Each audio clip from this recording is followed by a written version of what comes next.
Jeneline, nandito ka. Sir, may kailangan po kayong pormahan. Deadline na po. Tuloy ka muna. For sure, di ka rin naman makakabiyahin yun.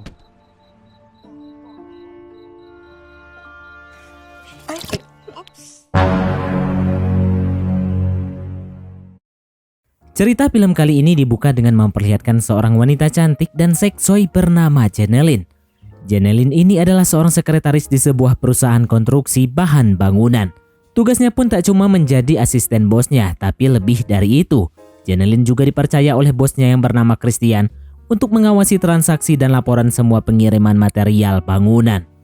Karena parasnya yang cantik dan seksoi, Jeneline selalu menjadi daya tarik dan pusat perhatian para pekerja di perusahaan tersebut yang mayoritas adalah para pria.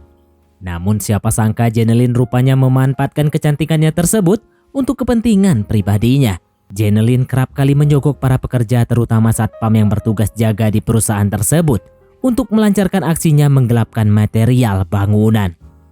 Tak tanggung-tanggung, Jeneline juga selalu memberikan bonus spesial buat satpam tersebut dengan suguhan yang wena. Sebagai bos di perusahaan itu, Christian nampak begitu lelah setelah bekerja seharian. Dia pun lantas mempusering istrinya untuk menghilangkan rasa lelah dan stresnya. Setelah puas, Christian kemudian sedikit curhat pada istrinya yang bernama Amanda tersebut tentang pekerjaannya. Christian mengeluhkan para kliennya yang semakin hari semakin banyak menuntut dan membuat pekerjaannya jadi rumit.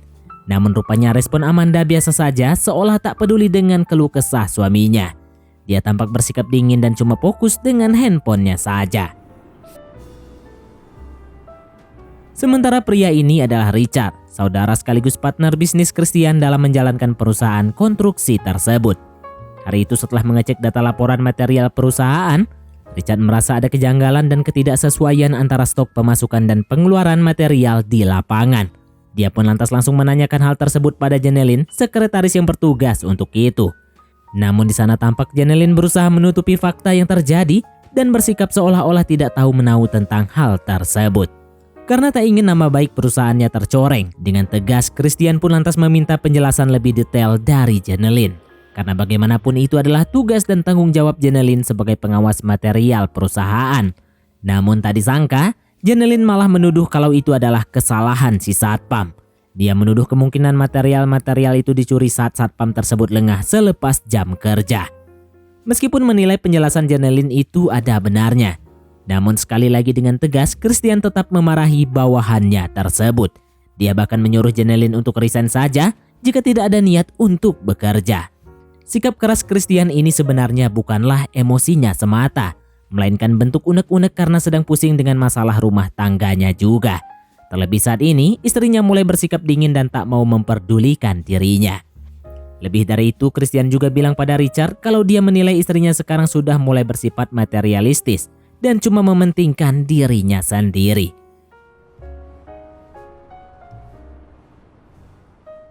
Semua perkataan Christian tersebut tampaknya membuat Jeneline sakit hati, sehingga dia pun kemudian menemui Richard dan memutuskan untuk mengundurkan diri. Namun Richard menolak pengunduran diri Jeneline, karena dia menilai kalau Jeneline dianggap memiliki peran penting untuk perusahaannya. Untuk menenangkan Jeneline, Richard pun bilang kalau Jeneline tak perlu mendengarkan semua perkataan Christian yang tadi. Jeneline gak perlu khawatir karena perihal masalah tersebut, dia akan yang urus dan akan dia bicarakan lagi nanti dengan Christian. Mendengar sikap Richard yang begitu bijaksana, Jeneline pun berterima kasih dan setelah itu untuk membalas kebaikan Richard, Jeneline pun langsung menghadiahkan sumur keramat kepada atasannya tersebut. Keesokan harinya tampak Jeneline sedang menerima pekerja baru yang bernama Randy. Sebenarnya si Randy ini nggak memenuhi persyaratan sebagai pekerja di perusahaan tersebut. Namun karena Jeneline adalah sekretaris yang hobi mencoba singkong di perusahaan itu, dia pun menerima Randy, terlebih juga karena Randy memiliki tubuh yang sispek. Di momen tersebut Christian dan Richard pun datang. Di sana Richard pun terus memperhatikan Jeneline yang tampak semakin ajib. Terlebih kemarin Richard yang sudah mengetahui rasa dari sumber keramat Jeneline yang begitu mantap.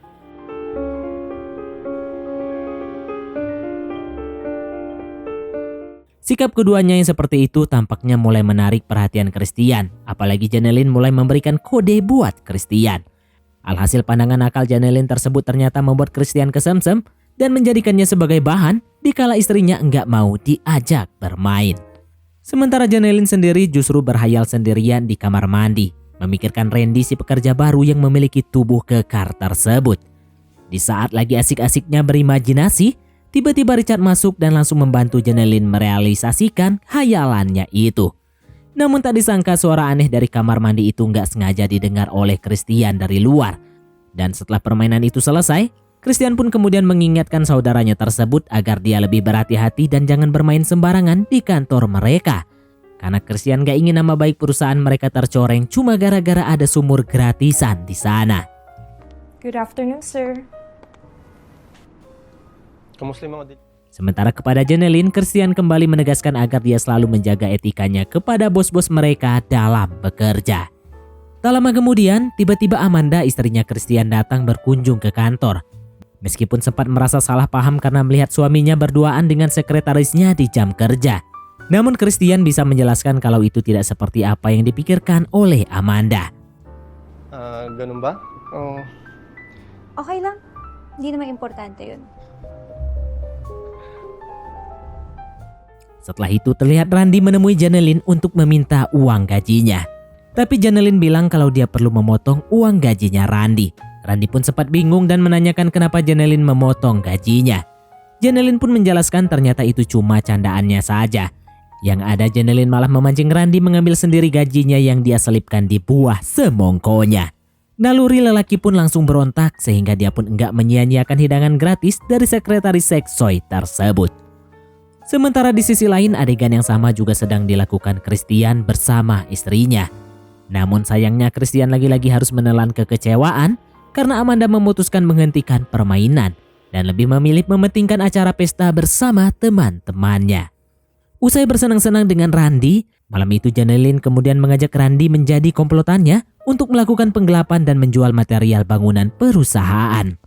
Mendengar itu Randy tentu saja mau karena selain mendapatkan uang bagian hasil penjualan gelap, dia juga nantinya akan selalu dikasih jatah pusreng dari Janelin setiap sukses melancarkan kejahatan mereka. Tak cuma itu, Janelin bahkan mulai merencanakan untuk melakukan pencurian yang lebih besar dari perusahaan Christian. Dia bersama Randy merencanakan akan mencuri uang perusahaan yang disimpan di dalam brankas. Janelin ternyata sangat mengetahui tentang uang tersebut karena Christian dan Richard selaku pemilik perusahaan sangat malas mendepositkannya ke bank. Akan tetapi Janelin dan Randy memiliki satu kendala untuk membuka sandi brankas tersebut. Karena cuma Christian lah yang tahu dan menyimpan sandinya sendiri. Malam harinya Janelin pun langsung menemui Christian ke rumahnya. Dia pura-pura ingin minta tanda tangan laporan karena sudah dikejar deadline. Tanpa menaruh kecurigaan sedikit pun, Christian pun mempersilahkan Janelin masuk karena kebetulan juga istrinya belum pulang dari acara pesta. Di sana tanpa malu-malu Janelin pun langsung melepas mantelnya dengan alasan kepanasan di ruangan tersebut. Hal itu pun membuat Christian jadi gagal fokus dan langsung menawarkan Janelin air minum. Janelin pun menyambutnya tapi dengan sengaja dia menumpahkan air minum itu ke area pepayanya. Yang tentu saja itu dilakukan untuk memancing sinyal singkong Christian agar mengencang. Dan benar saja Christian pun masuk perangkap sehingga dia pun akhirnya berpusreng dengan sekretarisnya malam itu. Namun sialnya saat sedang asik-asiknya bermain, tiba-tiba Amanda pulang dan menemukan suaminya bersama Janelin. Amanda pun marah besar pada Christian. Bahkan saking muaknya, Amanda saat itu juga langsung memutuskan meninggalkan Christian. Sige! Magmamaluluto ko man. Gagawin ko lang. Please. Setelah kejadian tersebut, Christian pun menjadi lelaki yang sangat depresi karena kehilangan istri tercintanya. Dia sangat putus asa dan menyesali perbuatannya. Bahkan saking putus asanya, Christian malas untuk pergi bekerja. Yang mana kerjaannya di rumah tiap hari cuma mabok-mabokan. Menyadari Christian yang saat ini membutuhkan perhatian dan kasih sayang, Janelin pun kembali menemui Christian di rumahnya dan berinisiatif ingin menghiburnya. Janelin membawakan makanan buat Christian dan dia juga bilang kalau dia akan menjadi istrinya sementara waktu dulu buat merawat Christian di tengah keterpurukannya saat ini. Christian pun gak menolak karena sudah pasrah dengan situasi hatinya yang hancur saat ini. Menyadari ada kesempatan di sana, Janelin pun langsung memanfaatkan situasi itu dengan memberikan obat tidur pada minuman Christian.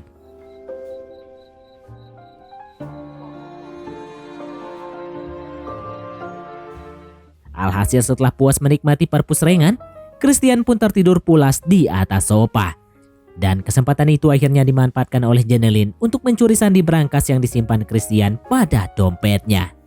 Setelah mendapatkan sandi tersebut, Jeneline pun langsung mengirimkannya pada Randy yang ternyata saat itu sudah menunggu di kantor dan siap membuka berangkas untuk menguras semua isinya.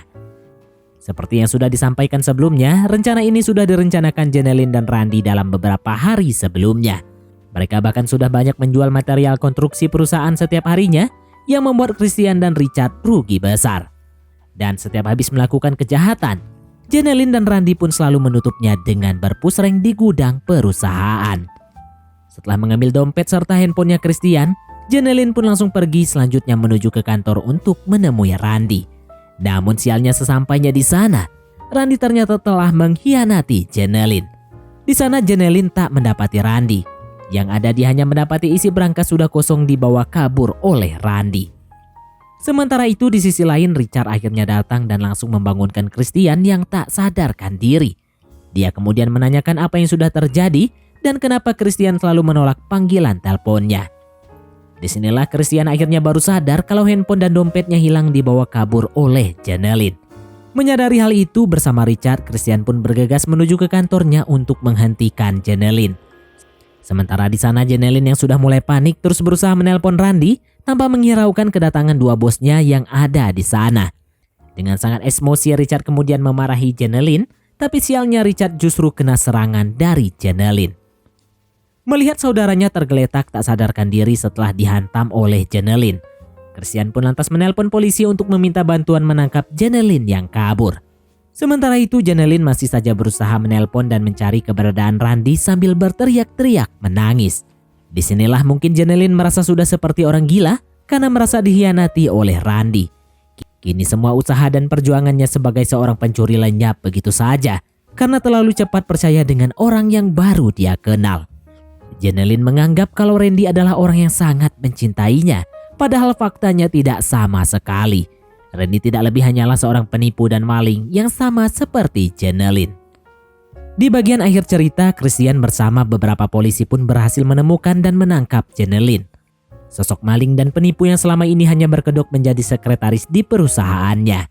Tampak di sana Jeneline pun cuma bisa pasrah menangis ditangkap oleh polisi. Dan ternyata momen tersebut sedang disaksikan langsung oleh Randy dari kejauhan. Sehingga bisa dipastikan untuk saat ini, Randy masih bisa kabur membawa uang berangkas milik perusahaan Christian dan Richard. Dan film pun tamat.